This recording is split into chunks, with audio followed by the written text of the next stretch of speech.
और देखिए, ईरान किसी भी वक्त इजराइल पर भीषण मिसाइल और ड्रोन हमला कर सकता है।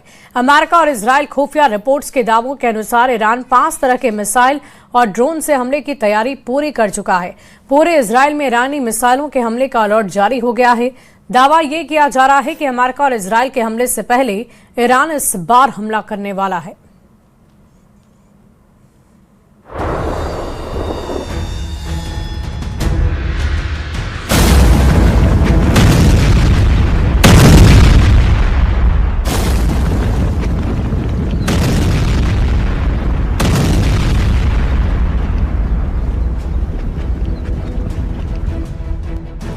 पहले हमला करेगा ईरान, इजराइल की खुफिया रिपोर्ट का दावा।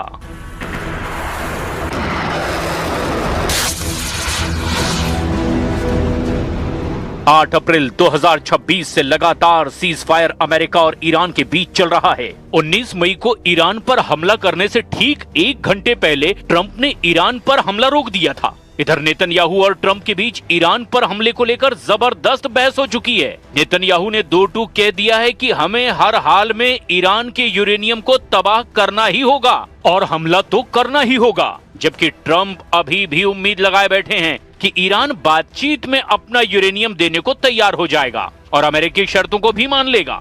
लेकिन इस बीच इजराइल और ईरान से 2 ऐसी खबरें आ रही है जिससे ये साबित हो रहा है कि ईरान अगले 48 घंटे में कभी भी इजराइल और खाड़ी के 12 देशों पर भीषण हमला कर सकता है। इजरायली मीडिया की इस रिपोर्ट से हड़कंप मच गया है। दूसरी तरफ दावा किया जा रहा है कि अमेरिका के पास इंटरसेप्टर मिसाइलों का आधे से ज्यादा जखीरा खाली हो चुका है। इधर दूसरी तरफ ईरानी संसद के अध्यक्ष मोहम्मद कालिबाफ ने दावा किया कि ईरान अब ऐसे खुफिया हथियारों से हमला करेगा जिसकी कल्पना भी अमेरिका ने कभी नहीं की होगी। यानी मामला तेजी से बदलता जा रहा है। लेकिन हम शुरुआत करते हैं उस खबर से जिसमें दावा किया गया कि ईरान अमेरिका और इजराइल के हमला करने से पहले ही इजराइल और खाड़ी में मौजूद अमेरिकी अड्डों पर हमला कर सकता है। ईरानी यूरेनियम छीनेंगे ट्रंप, अब बारूद से होगा फैसला।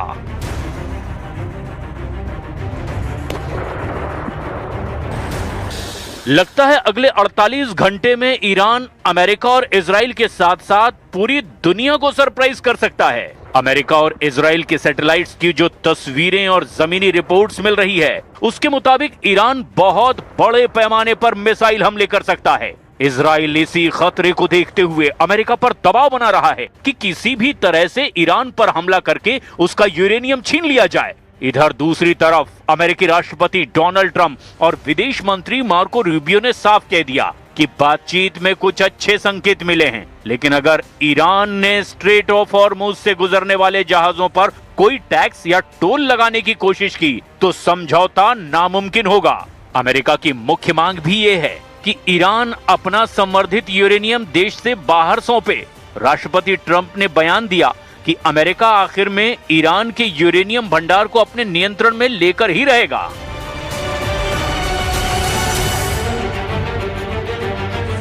You saw the reporting on the missile capability, missile launchers that have remained. Does that seem accurate? No, it's New York Times fake news. The missile launches are probably 80% gone. The New York Times said it's like we were hitting them like pinatas. The missile launches are largely gone. The manufacturing of missiles is about 80%, 80 to 85% gone. And we know where the rest of it. So if we go in, we'll take that out very early. 48 घंटे में हमला करेगा Iran, खुफिया report से मचा हड़कंप।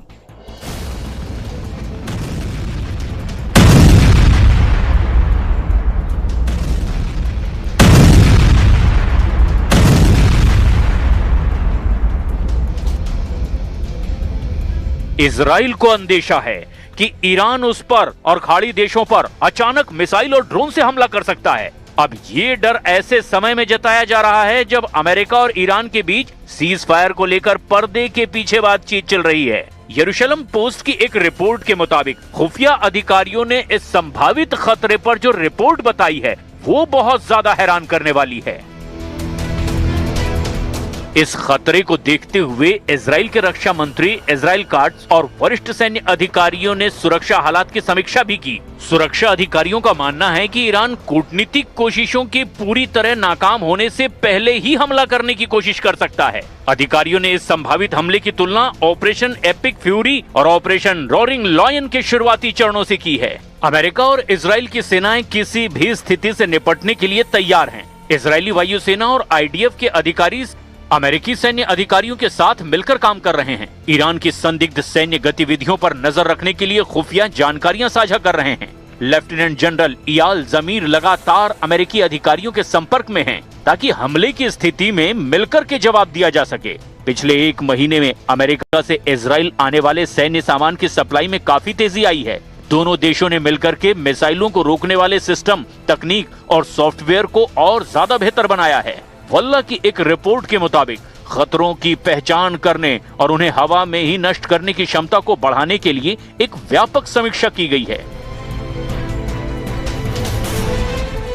48 घंटे में ईरानी हमला, CIA DIA की रिपोर्ट लीक।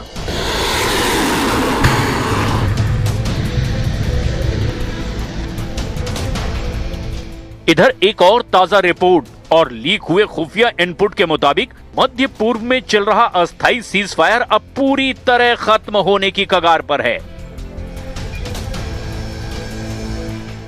ईरान ने अमेरिकी और इजरायली हमलों का जवाब देने के लिए पर्दे के पीछे व्यापक युद्ध और जवाबी हमले की तैयारियां पूरी कर ली है।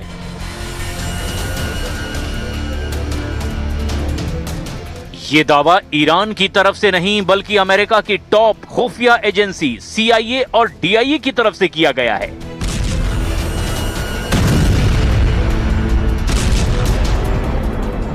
रिपोर्ट में दावा किया गया कि 8 अप्रैल 2026 को ट्रंप की तरफ से एक तरफा किए गए सीजफायर का सबसे ज्यादा फायदा तो ईरान ने उठाया और अब ईरान हॉर्मुज से लेकर इजराइल तक और इजराइल से लेकर खाड़ी देशों तक जबरदस्त हमला करने वाला है।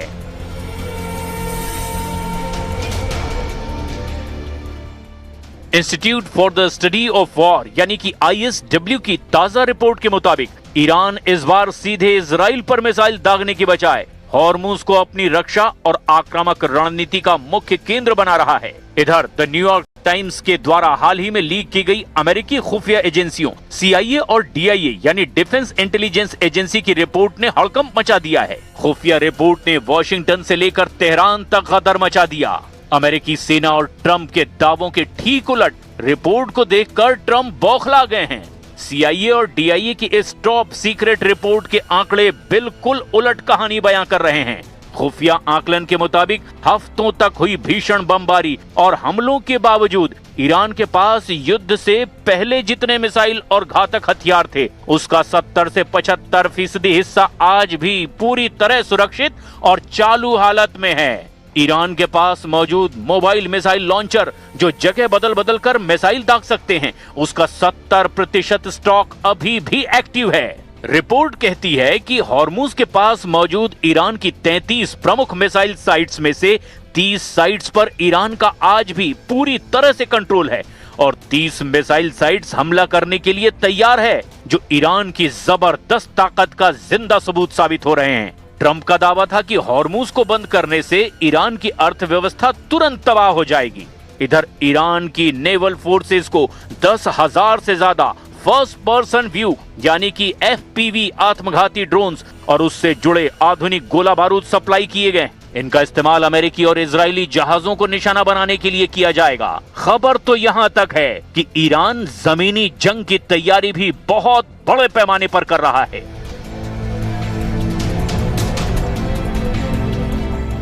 अगले 48 घंटे ईरान युद्ध को लेकर बहुत घातक साबित हो सकते हैं और यही वजह है कि इजराइल और खाड़ी देशों में मौजूद सभी सैन्य अड्डों पर जबरदस्त तैयारी पूरी हो चुकी है। अब देखना यह होगा कि ईरान पहले हमला करता है या फिर अमेरिका और इजराइल ईरान पर पहले हमला कर देते हैं।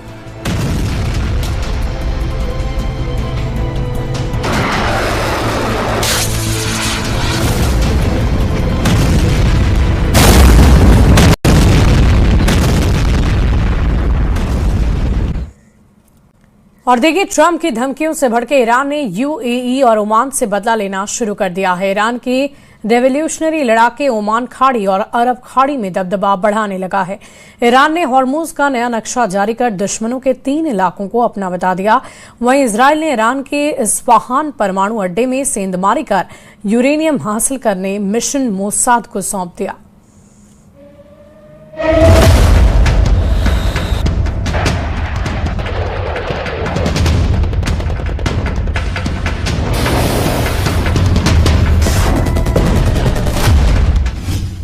हॉर्मुज के बाद ओमान की खाड़ी और अरब की खाड़ी सबसे विनाशकारी युद्ध का वॉर जोन बन सकते हैं, क्योंकि ईरान ने अपना दबदबा इन इलाकों में बढ़ाना शुरू कर दिया है। ईरान ने इजराइल से पहले शुरू किया कब्जा युद्ध।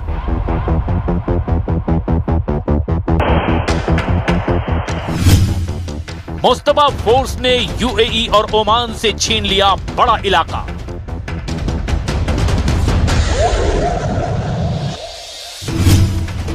हॉर्मुज टोल और यूरेनियम पर फिर भड़का सुपर पावर।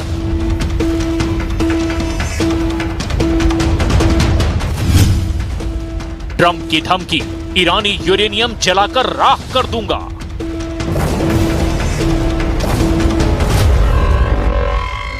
ईरान ने कब्जा युद्ध भड़का दिया है। ईरान अपनी समुद्री सीमा बढ़ाता जा रहा है। ईरान के रिवोल्यूशनरी लड़ाके खाड़ी के सभी ऑयल रूट पर कंट्रोल करने का मिशन ऑन कर चुके हैं।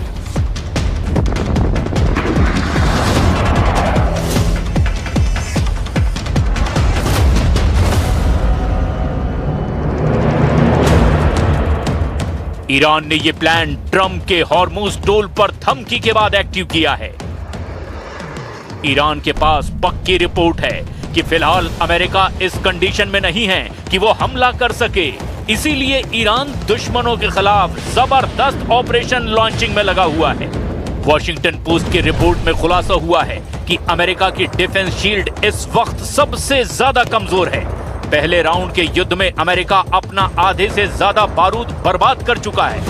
वॉशिंगटन पोस्ट के मुताबिक इजराइल को ईरान की मिसाइलों से बचाने के लिए अमेरिका ने 200 इंटरसेप्टर तैनात किए। ये अमेरिका की कुल 3rd इंटरसेप्टर का लगभग आधा हिस्सा है।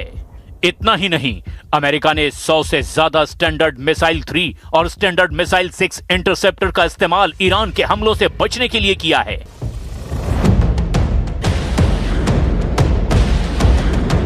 अमेरिका जब ईरान के विस्फोटक मिसाइलों की मार से इजराइल को बचा रहा था, तब नेतन्याहू आर्मी अपने हथियारों का कम से कम इस्तेमाल कर रही थी। अमेरिकी नेवी और एयरफोर्स ने अपने सबसे घातक हथियारों से ईरान पर हमला बोला। ईरान के सैन्य अड्डों और गोला बारूद के गोदाम जलाए। लेकिन नई रिपोर्ट यह है कि ईरान पहले से कहीं ज्यादा ताकतवर हो चुका है। इसी वजह से मुस्तबा खामनेई अब ट्रंप से बराबरी की डील की डिमांड कर रहे हैं। जूनियर खामनेई ने ट्रंप की यूरेनियम वाली अपील तो ठुकरा ही दी है, जबकि ट्रंप ने फिर से धमकी दी कि ईरान के पास एटम बम का कोई भी सामान नहीं रहेगा, न एटमी अड्डे न ही एटमी बम बनाने के लिए जरूरी यूरेनियम। अगर ईरान ने ट्रंप का यह ऑफर ठुकराया तो फिर क्या होगा, अब जरा ये भी जान लीजिए। Keep their highly enriched uranium. No, we get the highly enriched. We will get it. We don't need it. We don't want it. We'll probably destroy it after we get it, but we're not going to let them have it.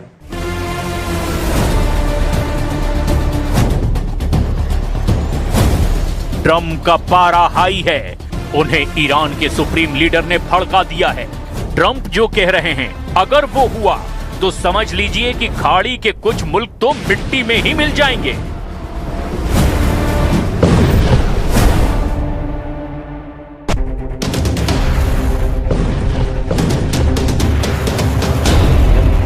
तो क्या Iran फिर इसी तरह जलने लगेगा?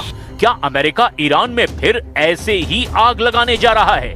क्या Tehran समेत Iran के शहरों में फिर ऐसे ही धुआं उठेगा? क्या ईरान पर फिर 360 डिग्री वाला मौत का खतरा मंडरा रहा है? क्या ऐसे पिन पॉइंट हमलों से ईरान के कमांडर फिर मारे जाएंगे?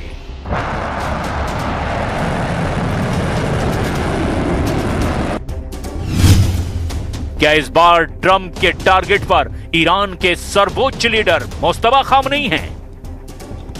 या फिर ईरान के राष्ट्रपति मसूद पेजेश्कियान हैं? या ईरान की मिलिट्री लीडरशिप है? क्योंकि ईरान के टॉप लीडर्स के सफाई का इशारा ट्रंप बार बार दे रहे हैं।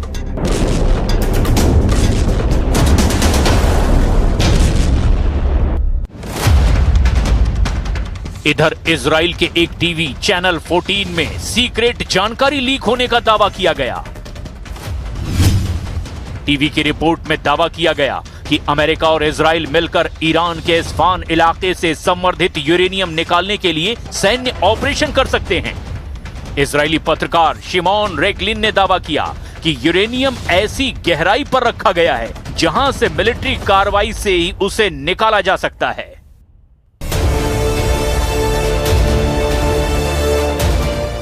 ट्रंप का माथा यूरेनियम के बाद हॉर्मुज में ईरान की टोल वसूली पर ठनका हुआ है। उन्होंने धमकी दी है कि हॉर्मुज में कोई टोल नहीं लगेगा। रिवोल्यूशनरी लड़ाकों ने अगर टोल वसूली बंद नहीं की तो ईरान की नेवी को उड़ा दिया जाएगा। अमेरिका ये भी दावे कर रहा है कि हॉर्मुज में सिर्फ उसकी मर्जी चल रही है। We want it open. We want it free. We don't want tolls. It's international. It's an international waterway. They're not charging tolls. Right now, they are losing $500 million a day is what it's projected. I don't know, it sounds like a lot of money, but whether it's 500 or 200 or 300, they're losing a lot of money. There hasn't been a ship that's been able to get through without our approval. And the Navy has done an amazing job. And no ship is going to Iran, as you know. No ship is going to, or out of Iran without our approval.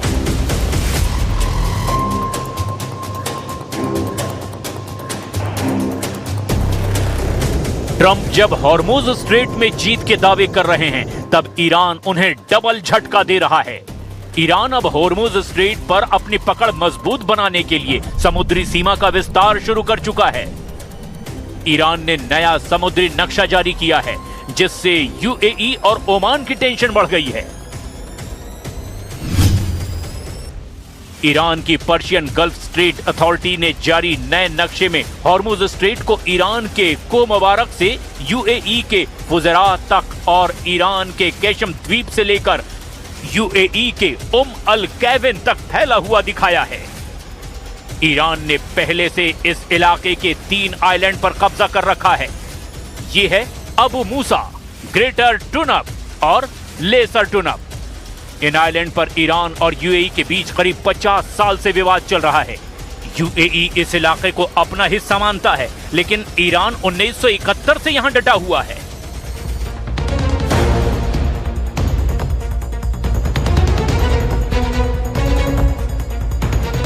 Iran ने Oman और अरब की खाड़ी पर full control कर लिया तो यकीन मानिए मुस्तफा खामनेई खाड़ी के सुपर पावर बन जाएंगे। वैसे भी ट्रंप नेतन्याहू के टेंशन बढ़ाने वाले हूथी चीफ फिर से युद्ध में आ गए हैं। अब्दुल मलिक हूथी ने मैसेज साफ दिया है कि अमेरिका इजराइल अगर 10 कमांडर मारेंगे तो 10,000 कमांडर युद्ध के लिए तैयार हो जाएंगे। हूथी चीफ गाजा से इजराइल को उखाड़ फेंकने का ऐलान कर रहे हैं।